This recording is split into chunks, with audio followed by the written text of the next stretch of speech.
Is anybody on, Rhonda? Okay.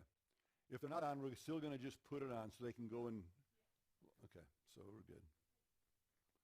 Are you going to call that like Israel 101 or? Perfect, thank you. We're on? Hi guys, thanks for tuning in, either live or soon. And this is on the Israel stuff, so here we go. Thank you guys for being here today. Let's pray. We will get started. Heavenly Father, we thank you for this opportunity to go see the land that you walked, to see the land that you promised to your people Israel. God, I thank you for the tremendous interest that we have in this tour that continues over these past couple of years. So, Father God, we pray that we have a safe trip, a fruitful trip, a sweet trip. In Jesus' name, amen. The first thing we're going to do is we're just going to get a quick testimony from someone named Roman Hernandez.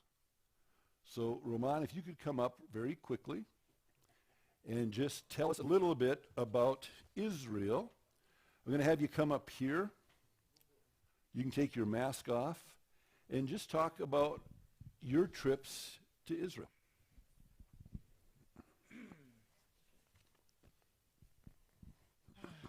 Well, I've been to Israel twice. Each time is just as exciting. It is a wonderful place that you'll change your life first time that you go. And the second time is just, it's amazing. You just see the Bible come alive right in your own eyes, you know. It is, the first time I went there, and actually, as soon as we landed, I felt I was home. Just had that feeling I'm home. That's where I'm supposed to be. And then I felt the same way when I first saw Jerusalem. I mean, I had tears in my eyes, you know. So wow, that's where everything started. I always dreamed about being in Israel. And Jerusalem is just so magical, so just beautiful, you know. You can see where everything started there. It is quite an experience. Boy, man, you go, you'll come a different person. Been there twice, and it seems like every time I go, it's like going for the first time. Well worthwhile. Boy, you'll love it. It's probably the best trip you're ever going to take. I've traveled different places around the world, and this is always, can't compare to anything else. I encourage you guys to go. You're going to love it. Food is wonderful, too. Oh, man. And then the group is always fantastic. We'll get along. We have a good time. We'll laugh, and yeah, well done. The tours just can't be any better. It's well done. For the prices, can't beat it. You know, I kind of was calculating going by ourselves, and flights, hotels, tours, there's no way. No, it's just wonderfully planned, and everything about it. The shopping, you know, they give you free time to go walk around and do your own thing, and it is nice. One thing I encourage you, start walking. Yeah, exercise, because you do a lot of walking. Yeah, you'll come back probably, maybe a little bit thinner. But the food makes up for it because the food is so wonderful. It's just really, really good. You'll enjoy it so much. Encourage you guys to go. Thank you, Roman. Thank you. So what we're going to do is we're going to be heading to Israel. The dates, as most of you know, we're leaving on June 16th. We're doing it a little bit different if you've been with us before, for a number of reasons. The first and main reason, as you know, Israel has been shut down. It wasn't that long ago I was talking to Roy O'Daniel, and he had a friend that went over to Israel just within the last couple of months to do an archaeological dig over there. He's been doing that in the past. So he went over to Israel. Can you imagine? He flew all the way over there, got there, went into where you check out with your passports and that, and they said, "What are you doing here?" He said, "Well, I'm here to do my dig. I do this every year." Our country is closed to you. Israel closed their nation to individual travelers. So you could not get into Israel. So he said, "What am I going to do?" He said, "Well, there's the plane. Get back on it." And that's what happened. He had to go back on the plane and took the flight home. So those of you who made that flight, can you imagine? You fly from Albuquerque to Israel, you get a 2-hour break, and you get back on the plane and fly from Israel back to Albuquerque. Aye. But at any rate, so they do have certain parameters. And one of the big parameters that's going on right now is you can only get into Israel in a group. 5 people to 30 people. You can't have more than 30 right now. Our company that we're going through on Eagle's Wings in Israel and Journeys Unlimited out of Philadelphia, the 2 companies that I've been working with since 89 or 90, one of those 2 years, whatever it was. I've been working with them for a long time. And we've taken many tours to Israel. The owner, Lilo Matthias, has been a personal friend of mine for 30 years.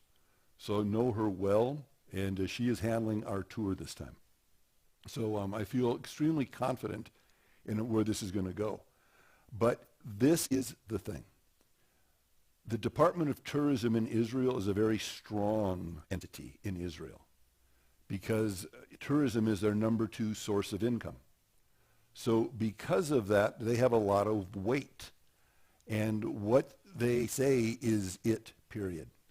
And they've been having some trouble, or problems, I should say, specifically with Americans, of all things, our tourist company in Philadelphia. And that is, as Americans, what we have been doing is we're going online, looking at the requirements to get into Israel, and then telling the travel agency or the tour guides, this is the new thing, and then that's not the new thing. And they've had a couple of people not go because they trusted the internet as opposed to the Department of Tourism of Israel. We're not doing that. So if you come to me and say, did you hear what Israel's doing? I'm not going to listen to you. I was just online. Well, that means I'm definitely not going to listen to you. If someone else tells you, I'm online and this is what they're doing now, don't listen to them. Specifically with Israel. And you can imagine why. With hacking and whatever they can do to affect their economy. So posts that you get, just like we get here, fake posts, we're going to listen to the Department of Tourism out of Israel, and that's going to come from our tour guide Lilach or our travel agent Lilo in Philadelphia. So either directly from Israel or from Philadelphia, that's what we're going with. Now they have 2 tours in Israel right now. They're just finishing up this week. And it was the first 2 groups to get in through Philadelphia now with their clients. It's gone extremely smoothly. And of course, she's been in touch with them almost every day, seeing what's going on. There's some changes now, but we're praying and hoping that it'll be different when June comes. Roman talked about all the free time we have and all the shopping we get to do. Scratch that as of right now. Because this tour group, you're stuck within yourselves. So we are quarantined within our group, so to speak. Our bus driver, our tour guide, the hotels we go to. We've been trying to get into kibbutzes in the past, our kibbutzim. The kibbutzim have said, we don't want people from the States or any other country here right now. We are quarantining ourselves. So the kibbutzim are not available, but the hotels are. So we go to the hotel, we stay in the hotel. We can go out on the beaches, we can go do that kind of stuff. But as of right now, shopping will be if we went right now, shopping would not happen. Which is really sad, but we're not there to shop, even though that's a wonderful add-on. Lilach in Israel believes, just from what they're saying, that they think it'll be opened up in the spring because of tourism. They want to open up the shops. They want to do it. Israel is vaccinated all over the place. You've seen that on the news. They have a high percentage of vaccinations. So I want to read, this is not me. Now, this isn't me. This is Israel to get in. This is what Israel is doing. So if you want to go to Israel, this is what it's going to happen. Currently, the protocols, now, they're looking for updates again in November and again in January and continued updates. But right now, the protocols for them were the most strict we have known of any country during the pandemic. And you've read that, I'm sure. But they don't play. They just don't. To get into Israel, you have to be vaccinated. No ifs, ands, or buts about it. That's just what it is. So if you're saying, I don't want to get vaccinated, well then, okay, just pray that that'll change for you. that they will not do that. Now, there has been some talk just recently that they're hoping in the spring to drop the vaccination requirement as long as you are willing to be tested. I think it's every 2 days or every 3 days while you're in Israel. So they might do a lot of testings, but that's where they're at right now. So vaccinated, a negative PCR, and another PCR and serology test on arrival. So we're going to be flying out of Dallas this time. So check this out. We're leaving in the afternoon here from Albuquerque, flying to Dallas and having a very short layover in Dallas. Can you imagine? And then flying nonstop to Tel Aviv. So we've knocked off unbelievable, like 10 hours of what we normally do to get there. So this is way good. So at any rate, we're going to go to Dallas. You're going to be checked. You have to have a negative test to get on the plane. And we know if you're vaccinated, you can still test positive. So we want to be careful what we're doing prior to going to Israel. So you have to have a negative test. Then when we get to Israel, right now, they check you again, and they do a serology test as well there. The max size is 30 people in a group. We all have to be on the same flight.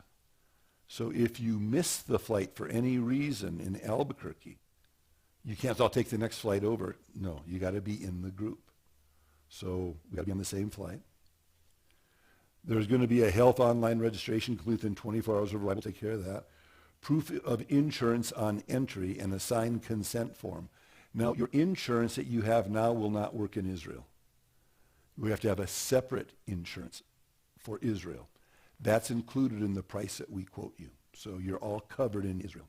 So we've got that all covered. That's built in the price. And then when we come back to get into the States, we have to have another negative PCR test.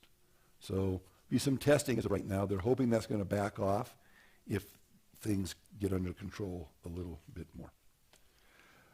And then she put on the end. That's what we were going with. Now we just received this. She says, but there's even more exciting news. Today we have been told that effective November 18th, all tourists are going to be allowed, including individuals. So you can, I want you to see that it's coming down. So they're starting to open up. The Ministry of Tourism is still developing all those details, but we hear they'll be less restrictive. We do know that the serology test will be replaced with another PCR test. And there are some discussions of limited, non-vaccinated people allowed, but requiring more testing throughout the trip. Please understand this is to update you that we are still here and Israel is opening up. We expect more firm news and details by the end of the month. I'm asking you to have your group hang tight for a couple more weeks, and we will update you going forward. Some of the groups individually have started to call our office. We told them we're going to be updating the leaders on the details, but not until it is firm. So they're just letting us know this is happening, but as soon as we get firm decisions, they're going to let us know immediately. We have meetings the first 3 weeks of every month starting in November. So we'll have all the updates right away. It's going to be a piece of cake. They suggest, again, she says, please don't read different articles being posted online and assume these to be the truth. This has been the case over and over again for the past 18 months. Don't do that. Please have everyone wait until we have in writing the formal protocols from the Ministry of Tourism before making any assumptions or decisions. And the rest of it is all, man, please get over it. We miss you guys. It's going to be a blah, blah, blah, blah, blah, blah. So that's okay. But I just want to make sure we got that part out of there. So things are falling in place. It's looking pretty stinking good right now. There are 2 tours, like I mentioned earlier, that are over there. It says, many of you are planning for a trip in 2022, and we want to update you with some great news. Right now, we have 2 groups enjoying their time in Israel, 22 people in one group, 29 in the other. Both just landed a week ago and have been enjoying no crowds. I can't even picture that.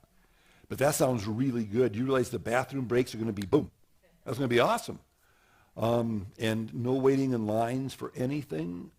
This would not be a bad thing. been welcomed everywhere as if they're royalty. And you know the warm welcomes we already get in the crowded times. Can you imagine? They're just thrilled to have us there. So that's what's going on, and that's what I wanted to mention. Now we can just get into the normal things. So what's going to happen, we're going to leave here on a Thursday. We're going to fly over to Dallas, have a short layover, get into Tel Aviv. Once we land in Tel Aviv, we want to get in Tel Aviv in the evening before the sun goes down, because we want to be in Tel Aviv eating before Shabbat starts. Shabbat starts Friday night when the sun goes down, and we mentioned earlier, the kitchens are turned off. So there is no cooking of food for the next 24 hours. So if we land there before and we get in before sun goes down, we actually get a meal. And then we eat our next evening meal when the sun does go down, and it doesn't affect us that much. But if not, it's not the end of the world. If for any reason we're delayed, it's okay. We're just going to eat a Shabbat meal. It'll be fine. It'll just be sandwiches and cold food and fruit and vegetables, that type of thing, Jesus. That Friday night, when we do get in, we eat, and then we're just free. Normally what will happen is you're free to walk the beach. We'll be staying just south of a place called Caesarea. And you will be there just free to be on the beach of the Mediterranean that evening. It's going to be interesting because of the time change is tremendous. So you have a little bit of jet lag going on. You'll be dog tired, but your adrenaline's going to kick in, so you're fighting that for a minute. You get to bed, and no matter what time you go to bed, you're going to wake up early. Breakfast starts at 6 usually, from 6 to 9 or 6 to 10. And I'm usually down there. Both Connie and I are down there just greeting you as you come down for breakfast. Usually the people show up around 5, 4:30, because it's just, you're awake. So we're there. We're going to have a wonderful breakfast, and that whole day we do nothing. You have a breakfast, you relax, you hit the beach, you can go to coffee shops. It's just a matter of getting over our jet lag and getting rested. That night we'll have a meeting outside on the beach, and that's where we'll have some worship. We're going to talk about the significance of where we are. And it's a pretty sweet time. We'll go to bed that night, and the next morning we get up early, and off we go. And from that point on, we are going at a really nice clip. It's all about morning. So we leave early in the morning. We have breakfast in the morning, usually at 6 or 6:30. And we have to be on the bus at whatever time they tell us to be on the bus, because we have a number of stops. And people are paying a lot of money for these stops. So for us to say, well, I just didn't get my hair done right, or I was tired, doesn't cut it. So far out of, I think, my 10th or 11th trip now to Israel, we've never left anybody back except one guy, and his name was Guy. And we left him. Were you with us on that one? Rowan, you were with us on that one. We left him, and he missed the Jesus boat. He missed so much stuff. And it wasn't that he was late. I don't know what he was thinking.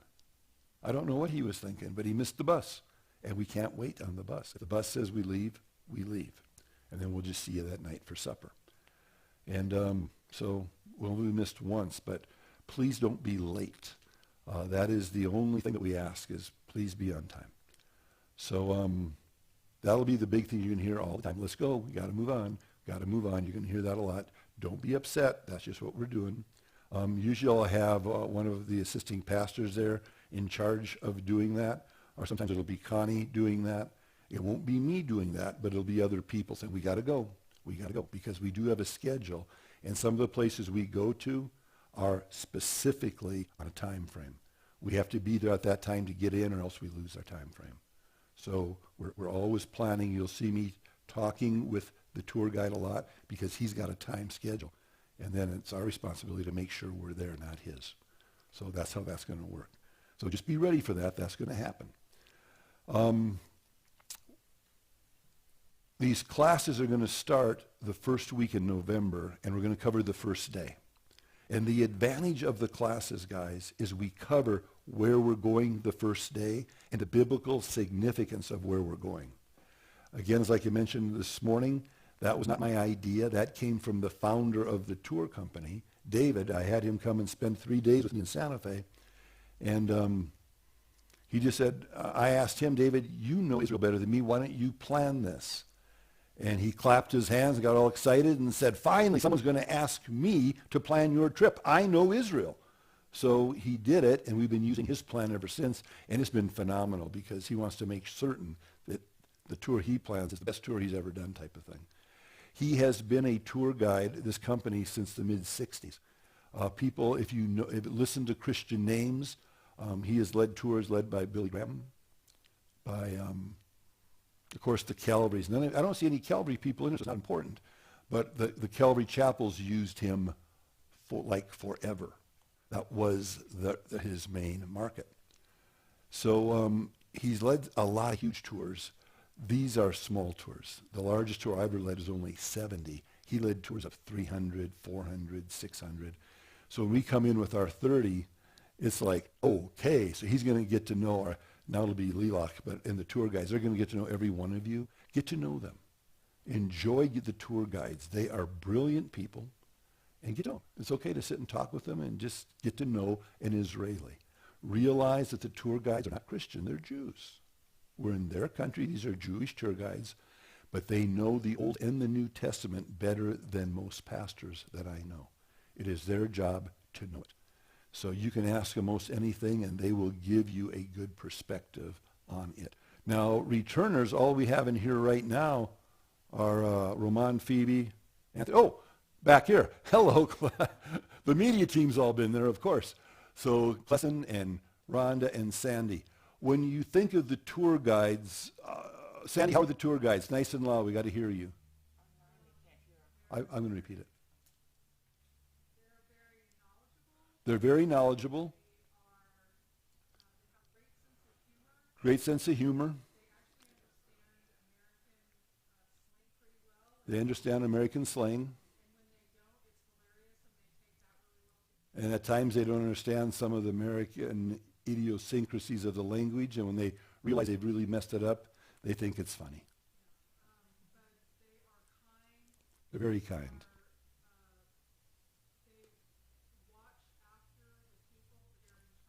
They make certain we're safe and doing right, yep.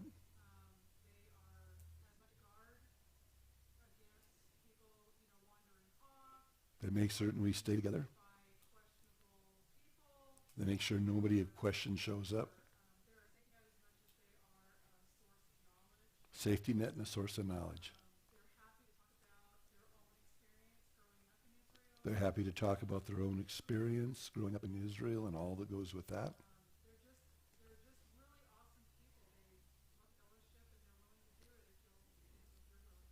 Nice. Clesson, what do you think of the tour guide? All that she said, so to sum it up, I would say that you can tell they care. They care. You can tell they care. Your experience about you getting the most out of it, what you're learning from it, you can tell that they care about you. They care about you. Rhonda, what do you think about the tour guides? Same thing. Phoebe, what about the tour guides? Same. That's pretty easy. Pastor Anthony, what about those tour guides? What I liked about thank you. is that they have a Jewish perspective and not an American perspective of the Bible the way we come at it. So it's definitely getting to see it from their viewpoint and their understanding. What Anthony said is that what he liked about the tour guides being Jewish is they have a Jewish perspective on the Word of God. So instead of an American perspective, they have an Israeli perspective and a Jewish religion perspective. And he likes the way that we get another perspective on some of these key biblical passages. Cool. All right, so there we are. So the tour guides, they're wonderful. They're there to help us. As far as safety, and that's usually something that people talk about, is the safety in Israel. And I've said it over and over and over again. I'm going to say it again.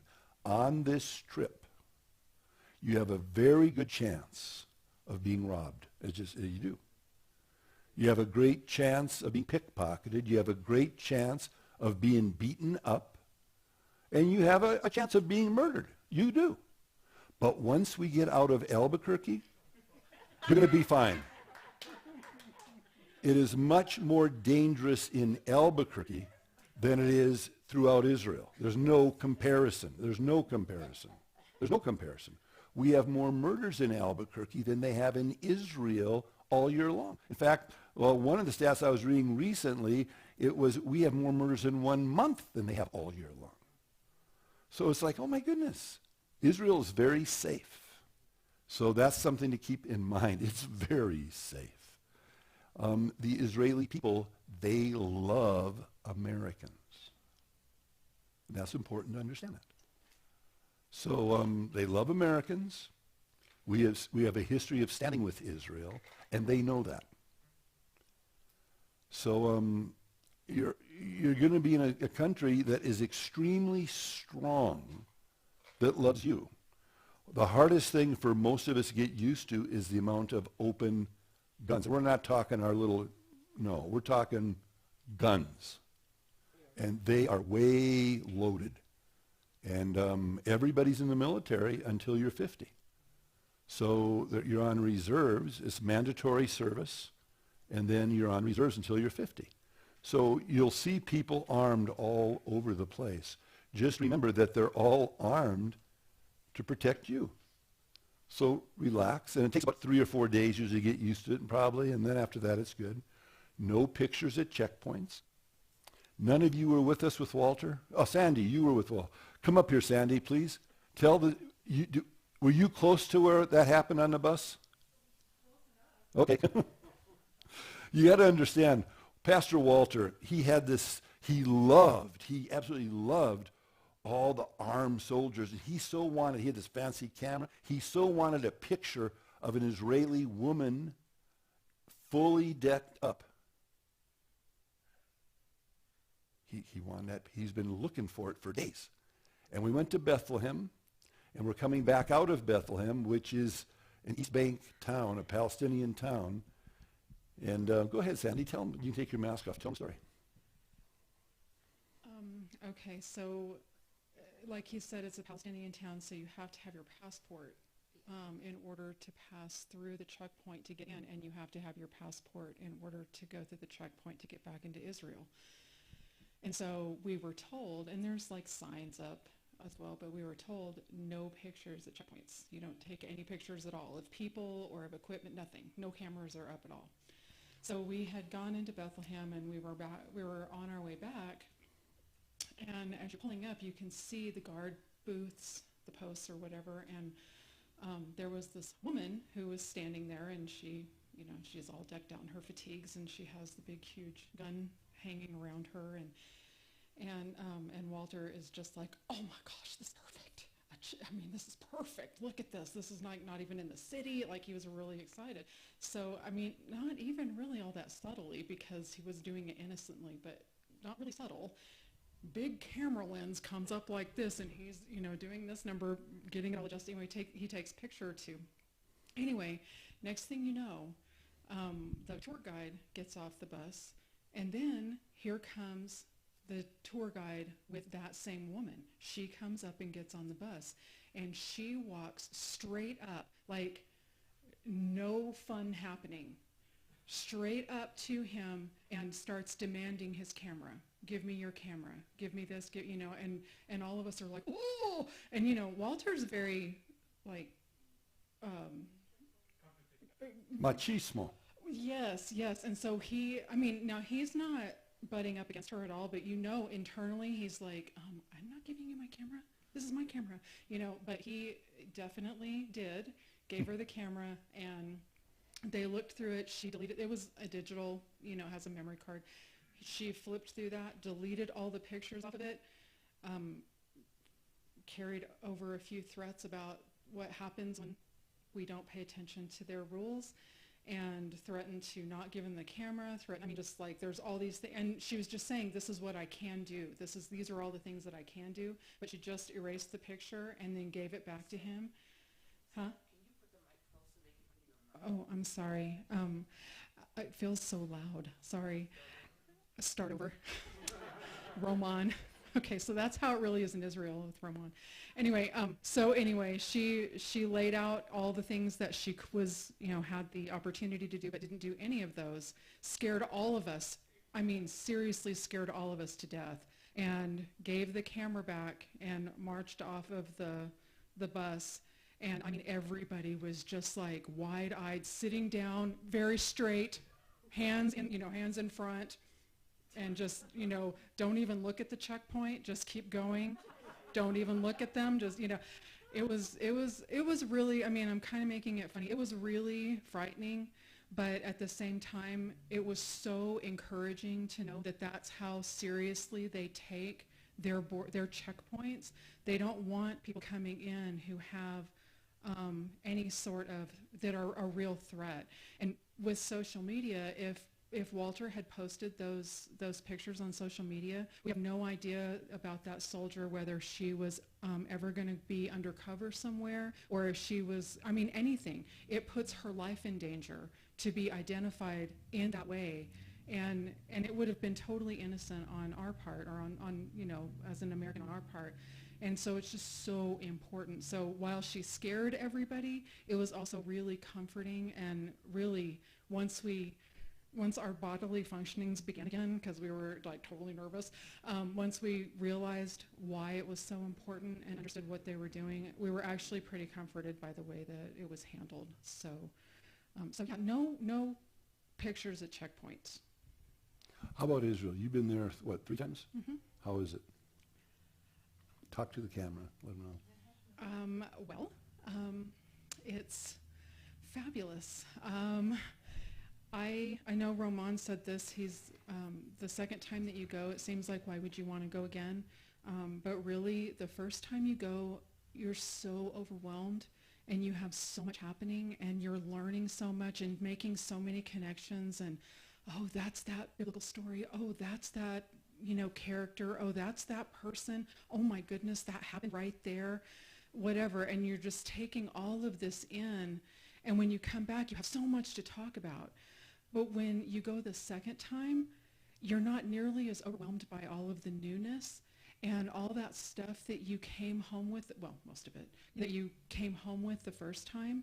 That is sort of in your backpack, and you're not having to relive that. Now you get to see more detail, and you get to hear more that the tour guide is saying, and you make more connections, and you come away with so much more. And I can't tell you how many times Berger and I walked away from whatever site and said, did you hear that the first time? Did they talk about that at all? We were here. I don't remember them talking about that. We asked Pastor Con, he's like, oh yeah, that's totally part of the, whatever. And so you just cannot absorb everything in one trip. And I'm not sure how many trips it takes.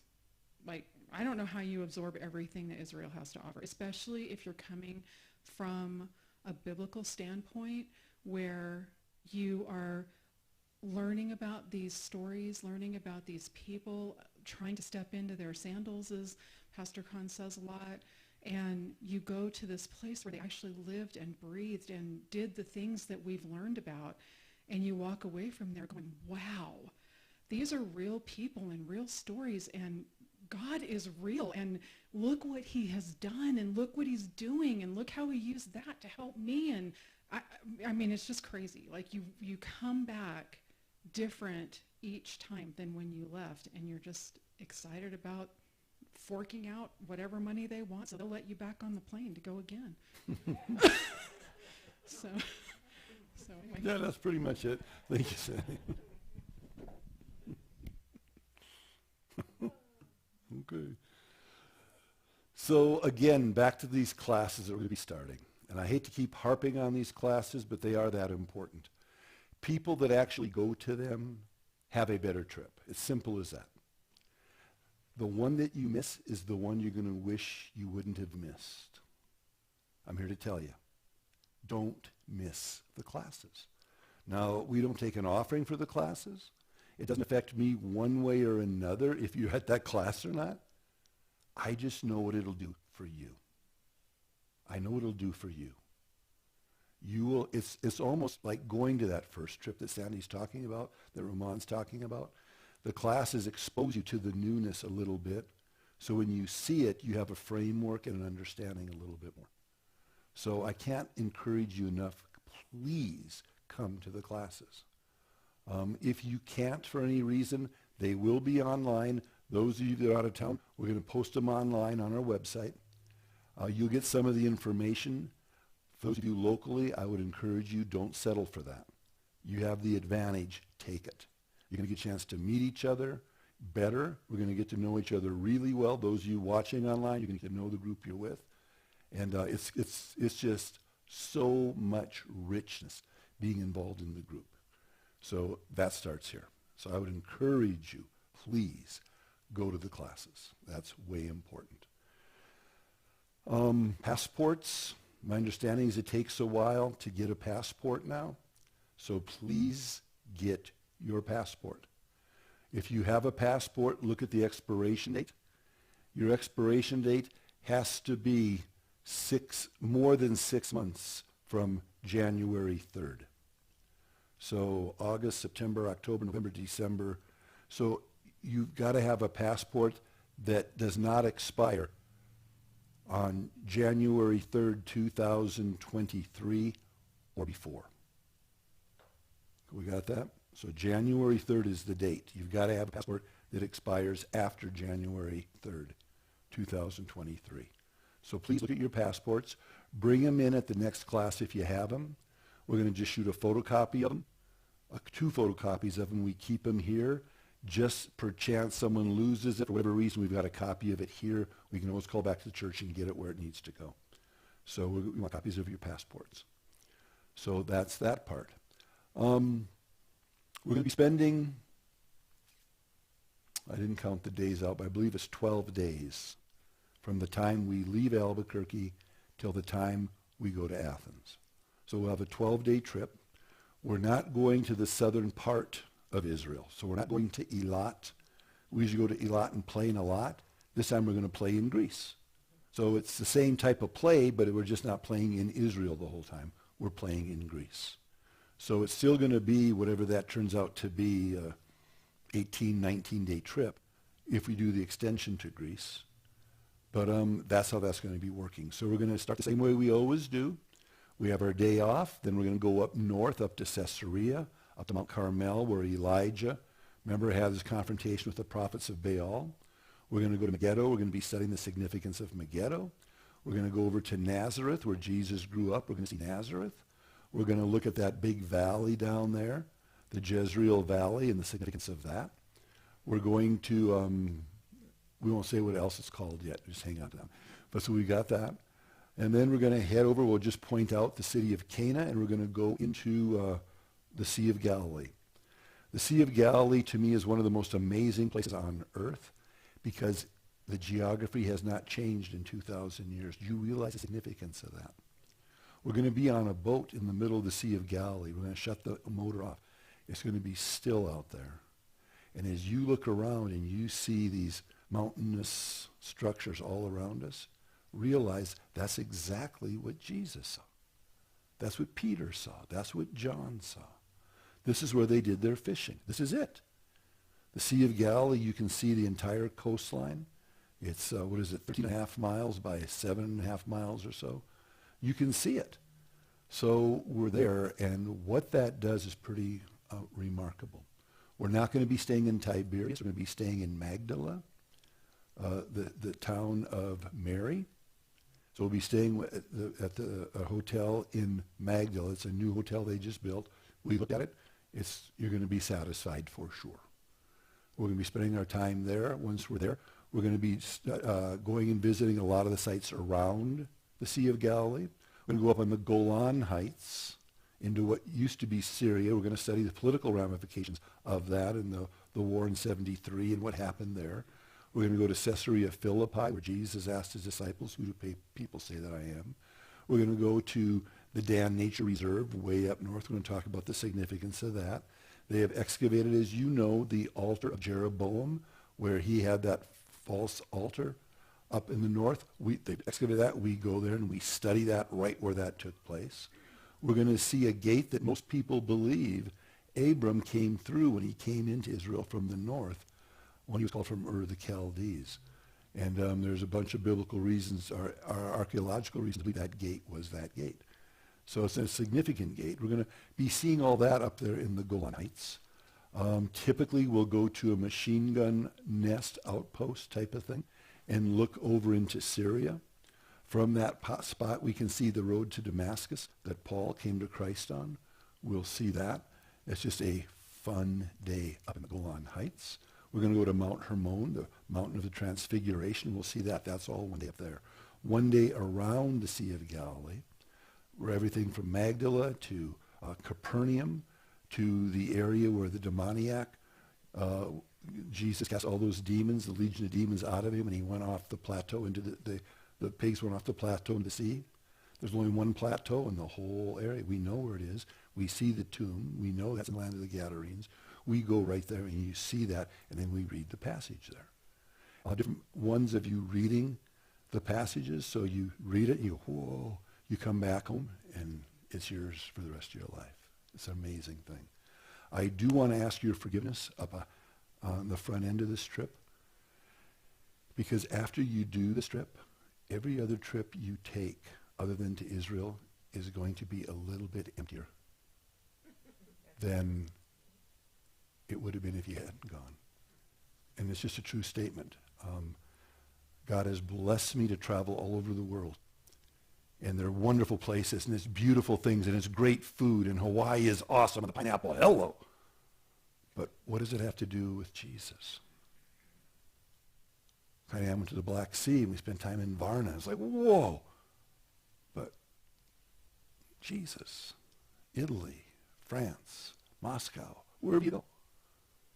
You go to Israel, it's not only beautiful, it's not only fantastic, it's not only fun, but what it does to you spiritually cannot be described. And it's something you're going to experience for yourself. And what's going to happen on this trip, not to all of us, but to most of us, we call it having a moment. And you're there, you're seeing these things, you can't even believe you're here because you open the Bible and you read it, and then you look and you go, this is exactly. And you realize, oh my word, this is, and something happens to you. And then there's going to be a moment somewhere where God is going to speak to you very personally and very directly. And when you or a family member or a friend has a moment, that's not the time to go up to him and say, hey, baby, you okay? As a husband, it's difficult. The first time Connie had her moment on the Sea of Galilee, I remember it. And she's there, and she's melting. As a husband, you want to go comfort her. But you realize, that's not for me right now. She's having her moment. She had another one in the garden tomb, was it? There she was again. I was like, just let her be. So you're going to see different one of us having moments from time to time. And when you have a moment, enjoy the moment as you just recognize the presence of God in your life. You're here. It's very real. And enjoy the moment. It's awesome.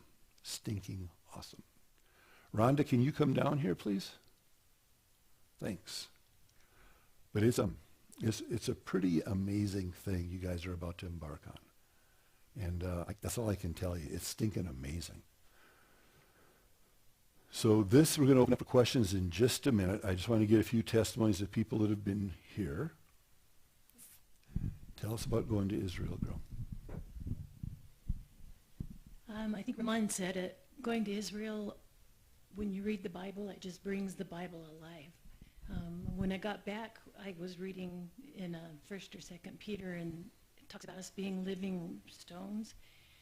When you see the stones in Jerusalem, and they're hand-carved, and how easily they fit together, and you go down and you see the quarry that they come from, it brings a whole nother level to your reading of the Bible. It's just amazing.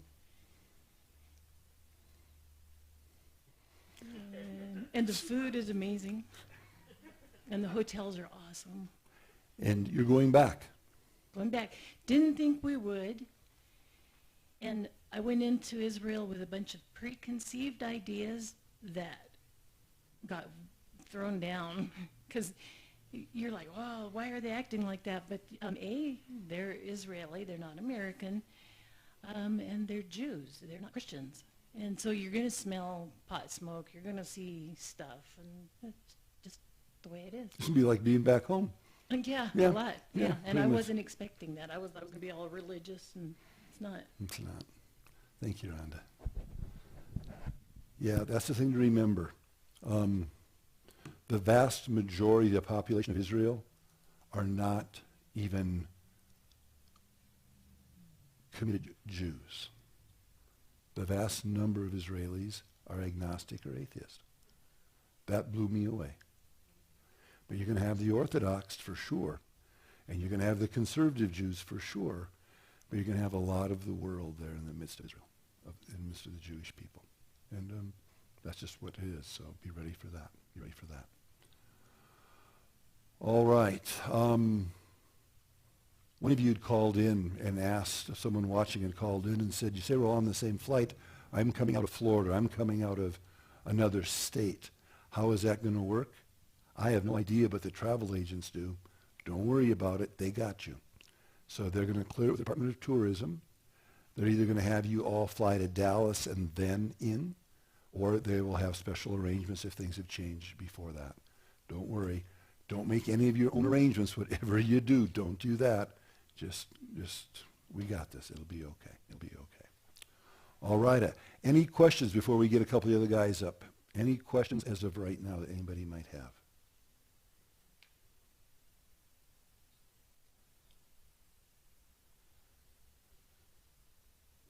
You want to mention the handling of the passports? Or is it normally?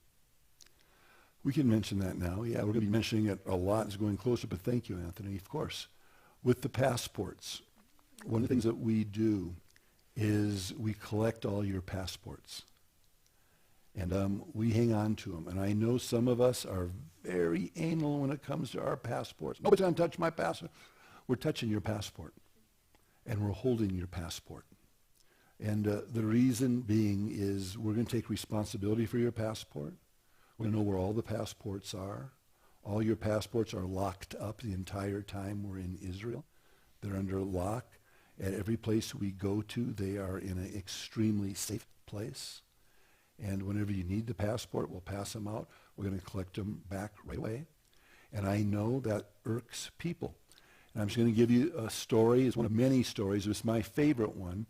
I had a wonderful brother in the Lord, J.J. Shapiro, a Jewish man who came to Christ. He was an architect, very successful out in San Diego, moved to Santa Fe, was doing really well in Santa Fe. He married a model from Southern California, and now they're up in age, but there they are. And they're going to Israel, man, and he is so excited, and JJ's very outgoing, very outgoing. We had a meeting like this. This one we had like 70 people going on a tour, and he said, you're not having my passport, Pastor. You're not getting my passport. I said, you're not getting on the bus, because we had a bus that would take people from Santa Fe to the airport. Got to have a passport to get on the bus, and I keep them. Well, I think that's ridiculous. I'm a grown man. I can handle my own passport, for crying out loud. I said, here's the thing. If you forget a passport anywhere, the entire tour stops. And there's far too much money on the line for your pride to trump and ruin the trip for everybody else. We're just not going to let it happen. I'm sorry. Well, that's really... So we met at the church early in the morning to take the bus down to Albuquerque, and we got 2 buses there, and we're there, and I'm on one bus, and another one of my assisting pastors on the other bus, and sure enough, here comes JJ and Lee. Here they come. That's his wife's name, Lee. They come into the bus. Passport, JJ, and I'm waiting. He's going to fight my passport, and he goes, Lee, you got him. Well, I thought you picked them up. They're on the table. I said, JJ, are you telling me you don't have your passport?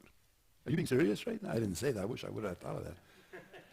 He said, well, Lee, you're supposed to take the passport. I put it on the table right there. And there it was. And he says, you know what? From now on, we're going to get those passports. You hang on to them for me. I'll be glad to do it for you, JJ. Not a problem.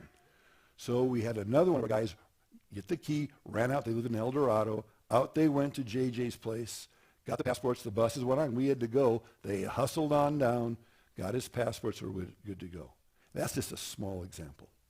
We don't want a passport left in a hotel room. We don't want it lost somewhere when we're out touring. We're just not going to do that. So we have the passports. We know where we need them. We've got them when we need them. So right from the get-go, you check in at the airport. It'll probably be Pastor Anthony, I would assume. It's going to be you, I would assume. But someone's going to come up and say, your passport. We've got your passports. We'll hand them out to you just before we go. It makes a little extra work on the planes because sometimes we have to pass them out on the plane for you to fill out some entry cards and all that kind of stuff. We don't mind doing that. We're going to do that. We don't want you waking up tired, putting your passport, I know I won't forget it, and it's on the plane, and then we got a problem. So We're just going to do that. Don't look at it as being intrusive. Look at it as a service we're offering you. You don't have to worry about your passports. How sweet is that? Whenever you need them, they're there. You don't have to worry about carrying them, losing them, nothing. We got you. Once you're in Israel, you won't need them. So you're going to be fine. You're going to be fine. Thank you. All right. Anything else? How long is the flight? You know, that's a fair question. I believe from Dallas it's 11 hours. Oh, you got it. Oh, thank you. This is Connie right here. She's got it for me. Yay. Yeah, it is right there. We're going to be leaving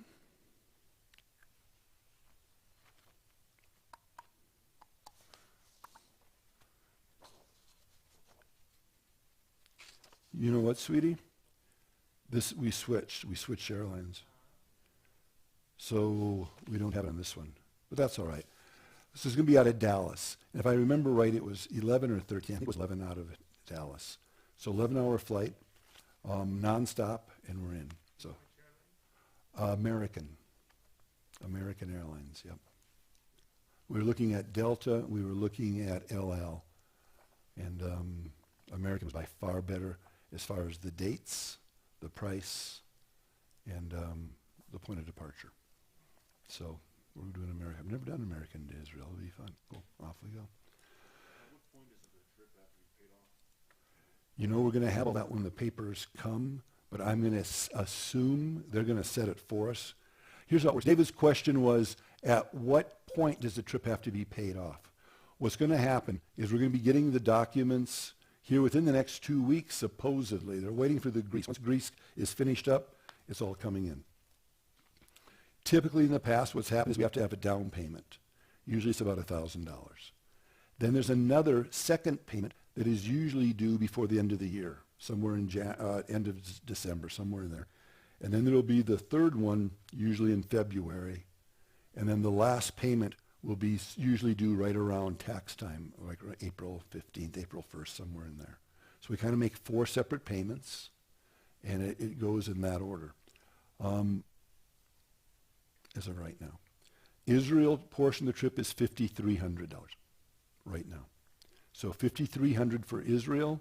We're still waiting on the Greece portion. That's what we're doing. They're pulling their hair out trying to get the Greece portion finished up.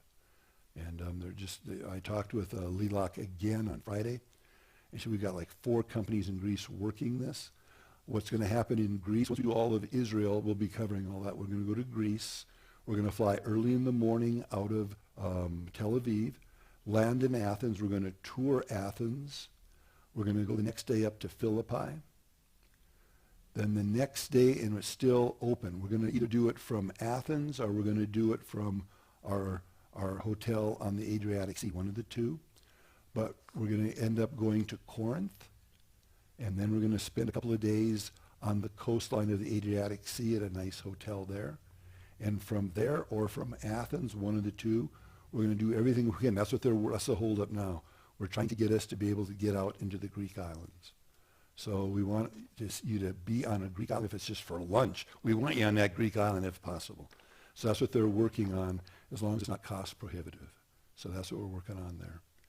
So we're going to be seeing a lot of the New Testament significant things that took place in Greece.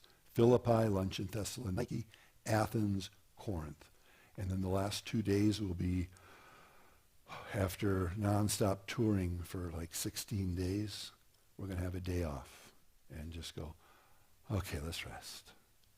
We'll talk a lot about the tour, a lot about the trip. The next day we'll get up early, go to Athens, and come home.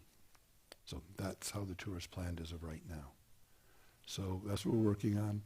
We're hoping by the time we have our first meeting, the first week in November, we'll have everything tied up in Greece, and we'll give you the exact cost of the extension and exactly what's going to happen. So as soon as we get that, you're getting all that. But Israel is firm now. It's done. Everything's booked, and we're done. We've got the flights booked, the hotels booked, the tour booked. Everything's done. So we're good there. So we'll go through each day going forward now and just spend time what each day encompasses. As everyone keeps talking about the food, we have a food day. So you just get to know what kind of food the Israelis eat and what they don't eat. Things like cheeseburgers,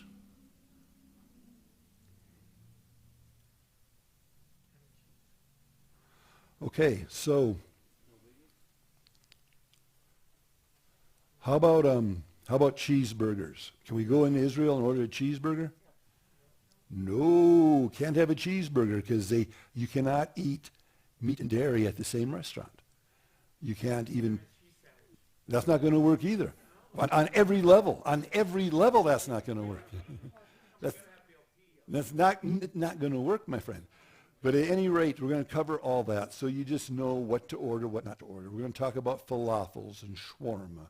We're going to talk about some of the basic foods over there you want to eat. We're going to talk about the buffets. The buffets are ridiculous. Oh. How are the buffets, Anthony? Excellent. How excellent?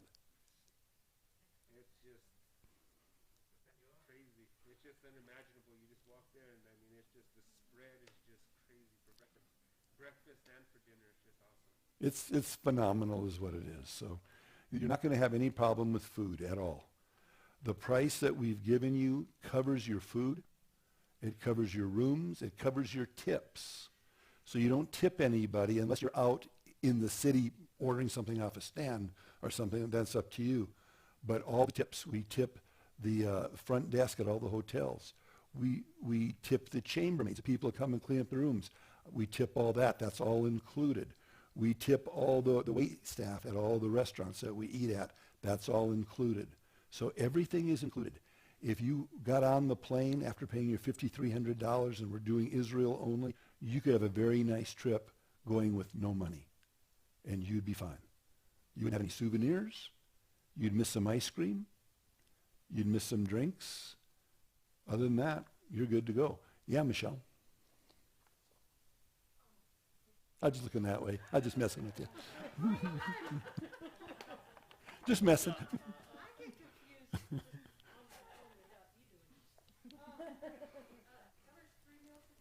Two meals a day. We're not in America anymore. 2 meals a day. So you get breakfast and dinner. There's a couple of times when we're out in the boonies where the first day is an example of our traveling. We stop at a little village and we get our first falafel or shawarma in a small Druze village. And that's included. So whenever we take you to a restaurant in the middle of the day and we're stopping, that's included. But if you go off on your own to eat, specifically in Jerusalem, we're going to be down looking at the ruins of the old city. And they're going to say, okay, guys, we'll meet back here in 2 hours, or hour and a half. You're on your own for lunch there. If there's a couple of times where we're not going to have lunch provided, I always tell you.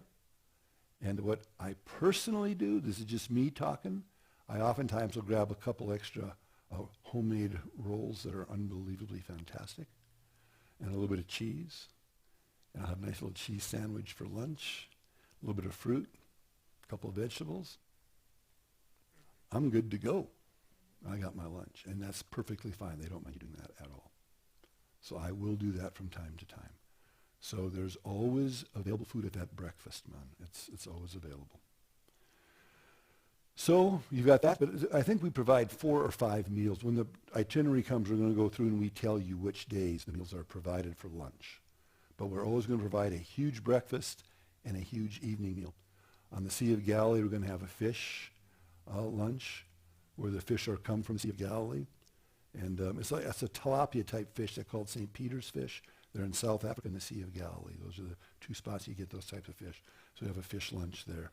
And that's just like awesome along the lake. It's wonderful. So we'll be doing a little bit of that. So the food is good. I've mentioned the insurance. You know about that. That's good. There is trip cancellation insurance. We will cover that in greater detail. I usually say it's up to you. This time I'm saying, man, just get it. Are you serious right now? But the insurance, from my understanding, I'll have the exact price. It's a little over $300 or $70, your choice. And what that one covers, that cancellation covers, is we go to Dallas or we go to Albuquerque, your money's all in, you're all vaccinated up, you're good to go. They run your test and it's positive. You're not going. For $70, they'll give you your flight, cost your flight back. For $320, whatever it is, they give you everything back. So it's up to you. I know what I'm doing, but it's up to you. So it really protects you from the positive test.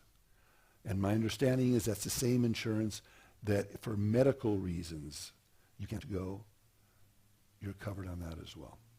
So I think it's a good investment. They're a good protection. I've never gotten it myself ever. This year I'm going to do it. I've never done it before. But I think that's something you should do. Yeah. John, thank you. You're late, buddy. Go. Thank you, man. Our next one will be at 4 o'clock, the first Sunday of November. She will call you. Thank you, John. Good to see you, man. So, okay. We got this. We got a deal here from someone watching, and they had a question. Let's answer it. I don't know how to get it. I forgot it. That's it. Cost. I think we just talked about cost. Attire. Yeah. The clothing that we wear on here, it's just fun to watch. It's been the same on 9, 10, 11, how many trips I've done. It's the same on every tour. On every tour. We're going to talk about it. We're still going to do it. It's just how we are as people. The first day of the tour, we get on that bus the first time. Even when we get in the airport, man, we are looking good. Everyone's got new shoes, new outfits, hair's done perfect, makeup. And the girls are looking good too. And there we all are. We're all there, and we're doing our thing. And it's just what it is. We get on the bus the first tour day, everyone's looking good. And then by the third or fourth day, we're just glad to make the bus by 6:30. And by the end of the tour, man, hair's every which way, makeup, forget about it. Hey, you wore that outfit the last 4 days. I sure did. That's it. It makes no difference anymore. It's a done deal because you get so close with each other that it's not about how we look anymore. It's about, this is amazing, and I could care less what I look like. I want to see what I see out there. That's what it's about. I want to experience Israel, man. So attire, comfortable shoes. Someone had said, Romana, start walking. Everyone kind of laughed. Seriously, start walking soon because we're only a few months out, 8 months out or whatever it is. So we want to make sure that you're used to walking. There's going to be a lot of walking. Make sure you have shoes that work. This is not a time to get a new pair of shoes for Israel.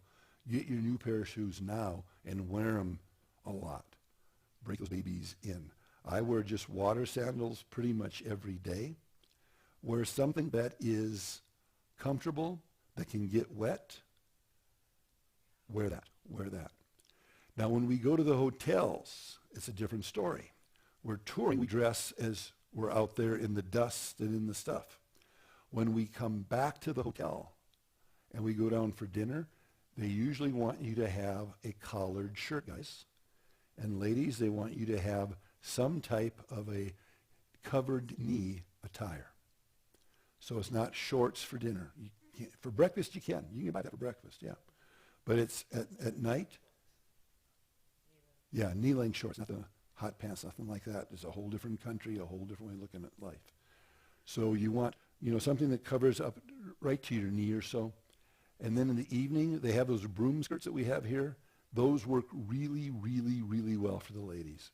You can just wrap it around and go down and eat. Typically, we get back, we have time to shower, get freshened up for a nice evening meal. The meals last a minute.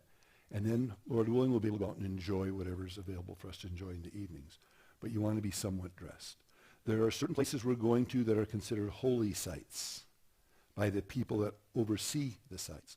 When we go there, if we're going into a synagogue, if we're going into Capernaum, different places, you have to be covered. Women have to have your shoulders covered. And is it your knees covered? Or your legs? Just your knees covered? Knees, yeah, and no pants. And no pants. So that's where that one broom skirt that you can wash quick and hang up for, it's perfect. Don't bring a lot of clothes. You can, but why? It's not at all necessary. Make sure you bring swimwear. We're going to be in the water a lot. And Is there washer and dryers available? maybe for a very high price, maybe. I haven't seen them. Are they available? I mean, you can leave them at the desk and get them washed. But let me tell you a bad story, okay? I used to take high school kids to Europe every year, and they were juniors and seniors, and we were in Rome getting ready to go, and we were checking out of this hotel. We would stay at kind of rough areas sometimes with the kids, but then we'd always make sure we had a nice hotel at least every other day. And we were at this nice hotel in Rome. We're checking out. Everything's done, and they call me in, and they say, hey, room 323's got a $300 bill on it. And I look, and that's two of my guys, two of my little seniors. And I was like, guys, what, $300? What did you? And my mind is going the wrong direction. What did you do for $300 in your room? Nothing. Pastor, we did nothing. So what's the charge for? Well, their laundry. Their laundry. We had to pay for that. We just asked them to come up and take our laundry and do it so our moms wouldn't have to wash when we got home. I said, I'm paying for it, but your family's reimbursing the church for this. We're not going to pay for your laundry in Rome. And the parents were so sweet said, how can we even be mad with them? They were getting the laundry done so we wouldn't have to do their laundry when they got home. And it's like, that is sweet, but don't ever do that again. It was one of those kind of deals. So there's a high cost usually in your hotel to have them do your laundry. The places we're staying at are not going to have washers and dryers typically. We stay at places usually comparable to what here in the States. About like what? What kind of hotel chain here? Yeah. It'd be like staying at the Sheraton or something like that. And there's usually not washer dryers at the Sheraton. Yeah, it's four-star hotels, maybe 5-star here and there. So we stay at nice places. So it's going to be nice.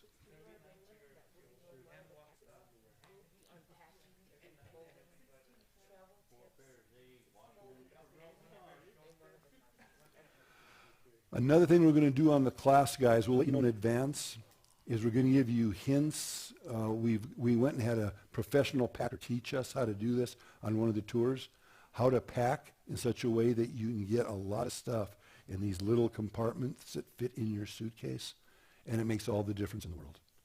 So we're going to go over all that on one day. So just how to pack to be wise in your packing. So we'll be covering that in one of the deals as well. All right. Did I answer you, Michelle? Kinda? Okay. Attire. How long is the tour? Israel is going to be from the 16th of June. I believe it's the 29th, I believe. And then if you're doing Greece, for sure I know we're coming back to the States on the 3rd. So I think if you're going Israel only, you're coming back on the 28th or 29th. And if you're going to the Greece extension, you're coming back on July 3rd. But we'll have all that in writing as soon as this Greek extension is put together. Okay? Yeah. June 16th we leave. July 3rd we come home from Greece. If you're doing 12 days, I believe. I believe it's 12 days. So it's 28th then if it's 12 days. That's 12 days counting from leaving Albuquerque, getting back to Albuquerque. All right. Got it, kind of? Dave, you're bringing your guitar? Of course. This is fantastic. Nothing's better than having a guitar. Well, a guitar. You're bringing a guitar? Mm-hmm. Yeah, okay. Now, the last time we had a guitar with us, it ended up broken. That's okay. It could happen again. But it's Good shoes, babe. but having a worship leader on the trip is night and day difference. Having a guitarist, it makes all the difference in the world. So that is like thinking awesome. So we got the guitar coming. Any other questions? Yes, ma'am. We don't have to move our suitcases from one place to another. No. What'll happen is thank you, Crystal. Crystal's question was, what about our suitcases? Do we move them from place to place? How does that work? What'll happen is you will come to the airport with your suitcase. Then the next time you're going to see your suitcase is going to be in Ben Gurion Airport just to bring it through. They're going to check it and everything. And then once you'll see it there, that's all you're going to see it. And then from there, it just shows up miraculously in your room at the hotel.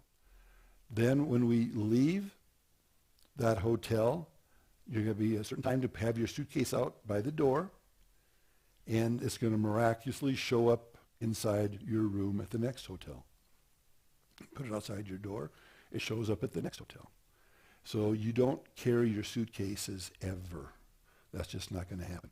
The only time it will happen is some of the guys, the younger guys specifically, we're going to have you guys hitting all the suitcases in Ben Gurion.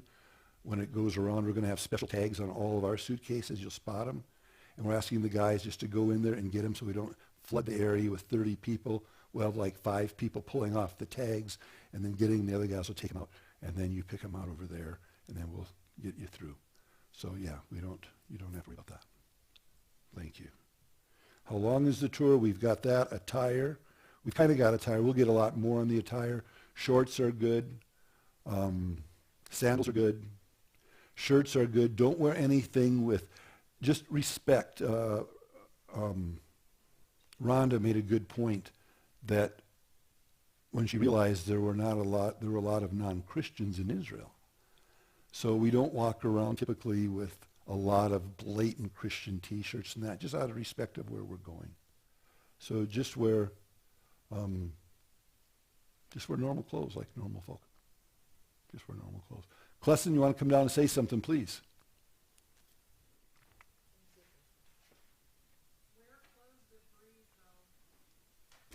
Sandy just mentioned a good point. Wear clothes that breathe. Yeah, wear clothes that breathe. Clothes that are thin, that can dry quickly. I usually take a shower in my clothes when I get home and just kind of wash them out. Even take them off, wash them off a little more, hang them up, wear it the next day. It's all right. Yeah, Michelle? Different areas. When we're up in the Galilee, it's like just beautiful temperature. 85 maybe. And at night maybe 75. It's just beautiful, typically. It never rains in the Galilee in the summer, except when we were there. It rained a little bit, and everyone was so excited. It never rains! So a little global changing or something's going on. It rained in Israel during the summer, and they were ecstatic. And it's like our rain. It was like, I guess it rained. Yeah, that's cool. So it was fun. It was fun. But so it's very nice in the Galilee. Galilee's green, beautiful, and perfect. Jerusalem is a little bit warmer. What's the color of the stones in Jerusalem, the buildings, you remember? White, big time white. And they reflect the heat nicely. So it's nice and warm there. It's further south there. Jerusalem's kind of hot, and we do a lot of walking in Jerusalem. We're going to go down to Masada, hot there, 100 plus degrees, miserably hot, wonderfully hot. We go to an oasis called En-Gedi. We're going to float on the Dead Sea. That's all in one day. That's our hot, hot, hot day. So we just have one hot, hot, hot day. We're not going further south into Lot where it's always over 100 degrees. We're not going there. So I'm going to guess, and who knows, but if I had to guess, I would say 80s in Galilee, 90s, maybe 100 in Jerusalem, and probably 100 to 115 the one day down south. Would you think? That'd be a pretty accurate guess. I think that's pretty safe. Pretty safe. Lord willing, that's on the tour, yes. We're definitely going to Bethlehem. Bethlehem is a non-Israeli jurisdiction. It's Palestinian. So our guide doesn't go with us. Our bus driver typically sometimes will go with us. The last couple of times we've had a Muslim bus driver and a Jewish guide, and they are buds, man. They're fun. And it's amazing all the things you hear on the news between the Muslim and the Jews. They're coexisting quite well in most of the country. But there are the radical Muslims that are causing issues, and they're kind of quarantining them off. But you're going to be surprised how well the Muslims and the Jews are getting along throughout Israel. It's sweet. And hopefully you'll come back with a whole different look at Muslim people. They're just wonderful people. And Jewish people, they're just wonderful people. And Christian people, they're just wonderful people. And in a perfect world, we'll get that glimpse and we'll see that, man, people are just people, and this is stinking awesome. This is just awesome. And that's one of the things that happens on the trip a lot, is Mark Twain said that travel is the enemy of prejudice. And I think that's so important, just to see that there's a whole other world out there that is completely opposite of everything that we stand for. It's like, what? And they are happy. They love their kids. They love their husbands and their wives. And they're just enjoying life, and they want the best for their children. just like we do. They just have a different philosophy on life. So hopefully we'll see that. Bethlehem is worth going to. If you've been there once, you know what I mean. The Church of the Nativity, we're going to study that at length. We're going to see why that's very possibly built over the actual birthplace of Jesus. That's very possible. We will go underneath it and see that. It's pretty remarkable to see it once. If you've ever been to a border town here in the States, and you can imagine if we're touring from Dallas to Albuquerque to Santa Fe, to Las Cruces to El Paso, and we go, man, it's nice. Now we're going to do a one-day quick just into a border town. Pick your favorite border town. We're just going to go in. You're going to go, whoa, this is different than what we've been seeing. That's what you're going to see in Bethlehem. It's a little bit different.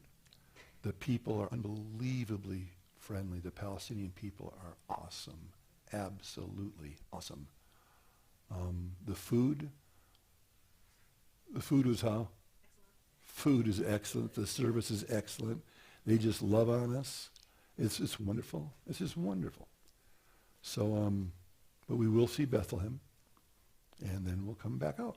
So we'll be there, and that was at the checkpoint. They were checking for, bombs into cars going into Israel from Palestinian area. And that lady that Sandy was talking about was over that checkpoint.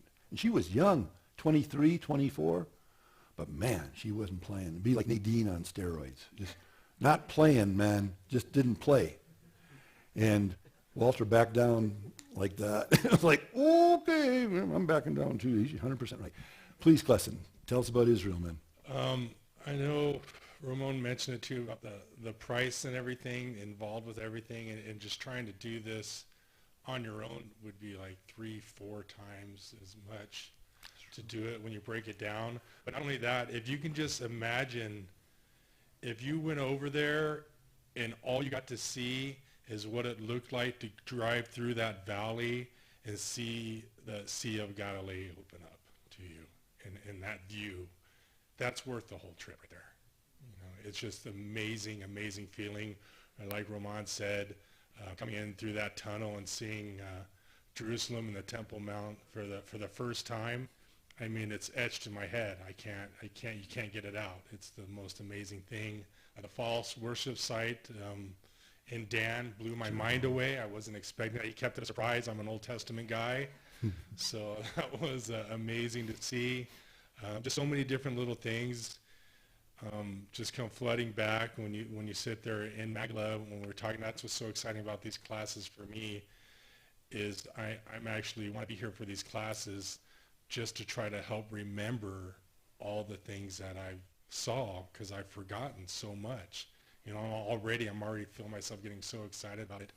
Speaking of Magdala, when you're sitting there and they uncovered that synagogue in Magdala, and they have the mosaic tile on the ground that they discovered, and you realize you're right there, and you realize Jesus walked on that, or they didn't have pulpits in, they had like those stone blocks with the carvings in it that the teacher rabbi would roll open the scroll and teach from, and that you're this far from it, the one that Jesus would have used. How do you put a price on that? You can't put a price on that. And it happens over and over and over again every day for weeks. It's phenomenal. Unless you have a head full of hair, make sure you bring a hat. Yeah, that is for sure true. That is for sure true. Thank you, Klesson. Klesson brought up a good point, and it is a true thing. And that is the first time I went on one of David's tours, that's the founder of this company, I went the first day. We didn't have a day off. That was his idea, to take a day off. So we got there, and you're just so tired that first day because you're jet lagged. You're excited, but the bus just goes like this. And it's like, oh, man. And you're fighting it, man. It's way worse than what you're going through right now. It's bad. It is so bad. It's so bad. And you're just trying and trying. And finally, you get to the spot, you get out, and I remember after the first day of touring, stayed at a kibbutz, and I remember thinking, that is the most amazing day of my life. That's the most amazing day of my life right there. And we got another 8 of these or 9 of these. It can't get any better than this. This is it. I mean, what we saw today, that's it. So, man, they should have spaced it out better or something, because then they shot it all on the first day. The second day I get back and I go, my word, this was better than the first day. How's that even possible? And then the next day, and the next day, and every day just keeps getting gooder and gooder. It's crazy. It's crazy. It's an amazing, amazing tour. It truly is. It truly is. So I just want to encourage you, come to the classes. They're going to help you tremendously to see what you're going to see and have a better understanding when you see it. No one has ever come back after a trip, in my experience, and said, well, that was a mistake. Not one. Think about that. Every person that has gone, to my best of my knowledge, on the way back, they're coming up and, how much do you think the next trip's going to be? When's that next trip going to be? And they start saving. They just do. That's just how it is. And stop and think about that and all the trips you've taken. How many times? Let's go back again. Let's go back again. Let's go back again. This trip will do that to you. It is that good. So, oh, we got another question. Thanks for calling in, guys.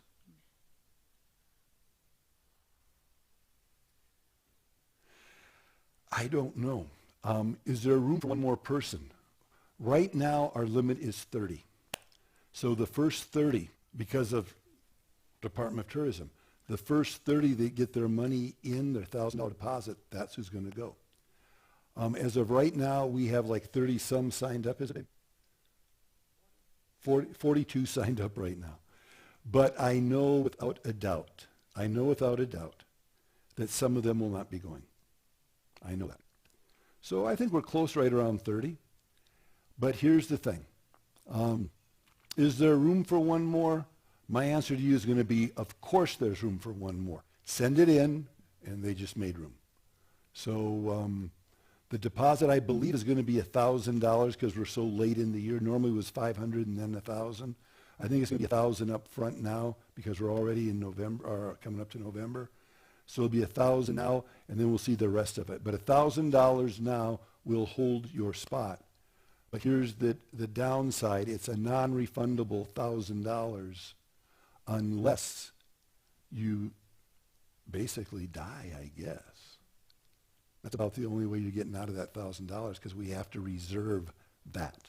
That money's gone. We don't get to hold it. That's gone, and it's done. That's going to pay for the flights, or half the flight, whatever it is over there. That's going to hold that, and that's just gone. So $1,000 down. So it's not a matter of, I think I'm going to take a spot. We've never done this before, but we've never had a limit. In the past, we say, don't worry about it. But now we've got this limit. So if you don't go, that's actually not allowing someone else to go that was ready to go. So this is not, I think we're going to go, I'm not sure.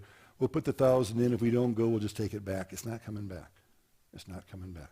So we understand that. So is there room for one more? As of right now, yes, there is.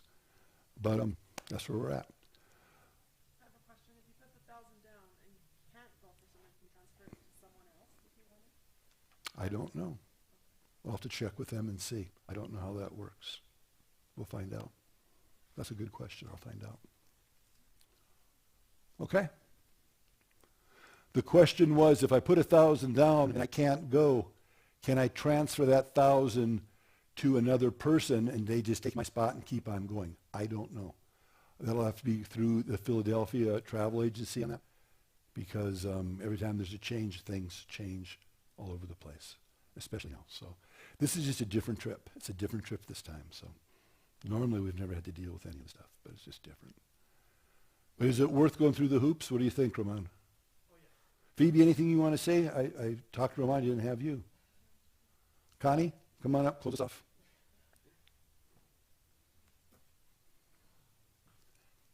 Mask.